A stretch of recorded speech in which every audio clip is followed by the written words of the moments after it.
साल 2012 की मुंबई बाहर से जितनी चमकदार दिखती थी, उसके अंदर उतने ही गहरे अंधेरे छुपे हुए थे। बड़े बड़े कॉर्पोरेट ऑफिस, मीडिया की पार्टियां, हाई प्रोफाइल लोग और उनकी चमकती जिंदगी। लेकिन इसी चमक के पीछे एक ऐसा राज दफन था जिसने पूरे देश को हिला दिया। ये कहानी है शीना बोरा की, एक ऐसी लड़की जिसकी जिंदगी अचानक गायब हो गई और 3 साल तक किसी को पता ही नहीं चला कि वो जिंदा है या मर चुकी। शुरुआत में सबको यही बताया गया कि शीना अमेरिका चली गई। उसकी मां इंद्राणी मुखर्जी ने यही कहानी हर किसी को सुनाई, लेकिन असली कहानी इससे कहीं ज्यादा खौफनाक थी। शीना का जन्म मेघालय के शिलांग में हुआ था। उसकी मां का नाम पहले पोरी बोरा था, जो बाद में इंद्राणी मुखर्जी के नाम से जानी गई। परिवार के अंदर रिश्तों का ऐसा जाल था जिसे समझ पाना मुश्किल था। शीना और उसका भाई मिखाइल को बचपन में ही यही लगा कि उनकी मां उन्हें छोड़कर कहीं चली गई। बाद में जब वो मुंबई पहुंचे तो इंद्राणी ने दोनों को अपने बच्चों की जगह भाई बहन बताना शुरू कर दिया। बाहर की दुनिया के लिए शीना उसकी बहन थी, बेटी नहीं। यही वो झूठ था जिसने आगे जाकर इस केस को भारत के सबसे रहस्यमयी अपराधों में बदल दिया। शीना पढ़ाई में अच्छी थी। उसने मुंबई के सेंट जेवियर्स कॉलेज से पढ़ाई की थी और बाद में मुंबई मेट्रो 1 में नौकरी करने लगी थी। उसकी जिंदगी सामान्य चल रही थी, लेकिन उसकी जिंदगी में एक ऐसा रिश्ता आया जिसने पूरे परिवार की नींव हिला दी। शीना रिलेशनशिप में थी राहुल मुखर्जी के साथ, जो पीटर मुखर्जी का बेटा था।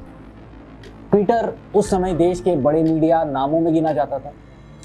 उसने स्टार इंडिया जैसे बड़े नेटवर्क को संभाला था। राहुल और शीना एक दूसरे से प्यार करते थे, लेकिन उनके रिश्ते को लेकर घर में तनाव बढ़ने लगा। कुछ रिपोर्ट्स और चर्चाओं के मुताबिक इंद्राणी इस रिश्ते से खुश नहीं थी, क्योंकि उसे डर था कि कहीं शीना दुनिया को ये सच ना बता दे कि वो उसकी बहन नहीं बल्कि बेटी है। यही वो बिंदु था जहां से इस कहानी ने धीरे धीरे अपराध की तरफ कदम बढ़ाना शुरू किया। बाद में जांच एजेंसियों ने आरोप लगाया कि यही पारिवारिक राज इस हत्या की सबसे बड़ी वजह बना।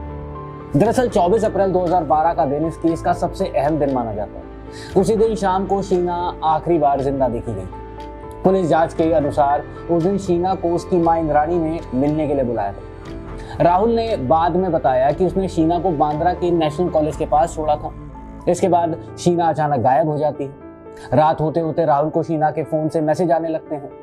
उन मैसेज में लिखा था कि अब वो इस रिश्ते को खत्म कर रही है और कहीं दूर जा रही है। अब राहुल को ये सब अजीब लगा, क्योंकि मैसेज की भाषा शीना जैसी नहीं थी। उसने लगातार कॉल की, लेकिन कोई जवाब नहीं मिला। अगले दिनों में इंद्राणी ने सबको बताया कि शीना अमेरिका चली गई और अब वो नई जिंदगी शुरू करना चाहती है। राहुल को इस बात पर यकीन नहीं हुआ। सबसे बड़ा सवाल ये था कि अगर शीना विदेश गई थी तो उसका पासपोर्ट कहाँ था। राहुल का दावा था कि शीना का पासपोर्ट उसके पास ही था। इंद्राणी ने कहा कि उसने नया पासपोर्ट बनवा लिया होगा, लेकिन उस समय पुलिस ने इस बात की गंभीर जांच नहीं की। यही वो लापरवाही थी जिसने इस केस को सालों तक दबा कर रखा। राहुल लगातार पुलिस के पास गया, लेकिन किसी ने उसकी शिकायत दर्ज नहीं की। एक समय ऐसा भी आया जब पुलिस खुद इंद्राणी के घर पहुंची। वहां कर्मचारियों ने कहा कि इंद्राणी देश से बाहर है।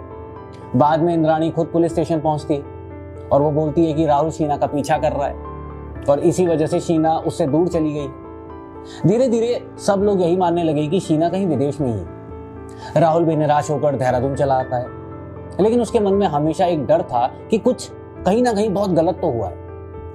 बाद में जब इस केस का सच सामने आया, तब लोगों को समझ आया कि उस रात भेजे गए मैसेज शायद किसी और ने किए थे, ताकि हत्या को गायब होने की कहानी बनाया जा सके। अब पुलिस के मुताबिक उसी शाम कार में एक खौफनाक साजिश चल रही थी। उस कार में इंद्राणी, उसका पूर्व पति संजीव खन्ना और ड्राइवर श्यामवीर पिंटू राम राय मौजूद थे। आरोप है कि शीना को कार में बैठाने के बाद उसका गला घोट दिया गया। बाद में उसका शव घर ले जाया गया और अगले दिन रायगढ़ के जंगलों में जलाकर फेंक दिया गया। इस कहानी का सबसे डरावना हिस्सा यह था कि हत्या के बाद सब कुछ बिल्कुल सामान्य दिखता रहा। इंद्राणी अपनी हाई प्रोफाइल जिंदगी जीती रही। TV interviews, business meeting, social circle, सब कुछ पहले जैसा चलता रहा। किसी को अंदाजा भी नहीं था कि जिस महिला को लोग सफल और प्रभावशाली मानते हैं, उसके ऊपर अपनी ही बेटी की हत्या का आरोप लगेगा। पुलिस के मुताबिक हत्या के बाद शव को एक बैग में रखा गया और कार की डिक्की में छुपा दिया गया। अब ड्राइवर राय ने दावा किया कि उस रात वो उसी कार में शव के साथ सोया था। अगले दिन सुबह करीब 4 बजे आरोपी रायगढ़ जिले के पेन इलाके के जंगलों में पहुंचा।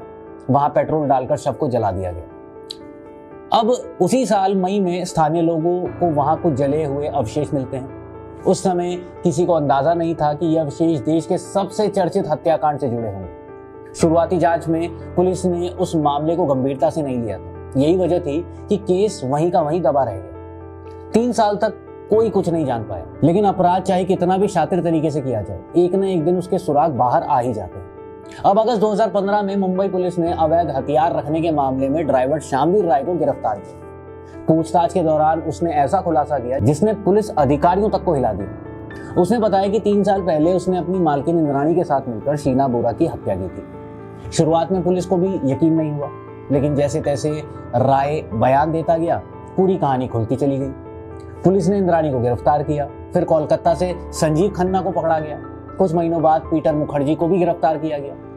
अब देश के न्यूज चैनल दिन रात ये खबर दिखाने लगते हैं। हर कोई एक ही सवाल पूछता रहा था कि आखिर कोई मां अपनी बेटी की हत्या क्यों करेगी। कुछ रिपोर्ट्स में कहा गया कि मामला पैसों और पारिवारिक राज से जुड़ा हुआ था। कुछ लोगों ने कहा कि शीना का रिश्ता राहुल के साथ इंद्राणी को मंजूर नहीं था। लेकिन असली मकसद आज भी पूरी तरह साफ नहीं हो पाया।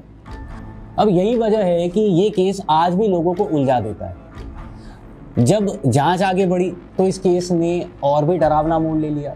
शीना के भाई मिखाइल बोरा ने दावा किया कि इंद्राणी ने उसे भी रास्ते से हटाने की कोशिश की थी। उसने आरोप लगाया कि उसे जबरदस्ती मानसिक अस्पताल में भर्ती कराया गया ताकि वो परिवार का सच किसी को ना बता सके। इस बीच मीडिया ने इंद्राणी की पुरानी जिंदगी को खंगालना शुरू किया। उसमें सामने आया कि उसने अपनी पहचान और रिश्तों को लेकर कई बार अलग अलग कहानियां सुनाई थी। एक समय तो उसने ये तक कहा कि शीना जिंदा है और शायद कश्मीर या अमेरिका में रह रही है। यही बयान लोगों को और हैरान करता था, क्योंकि अगर बेटी जिंदा थी तो वो सामने क्यों नहीं आई।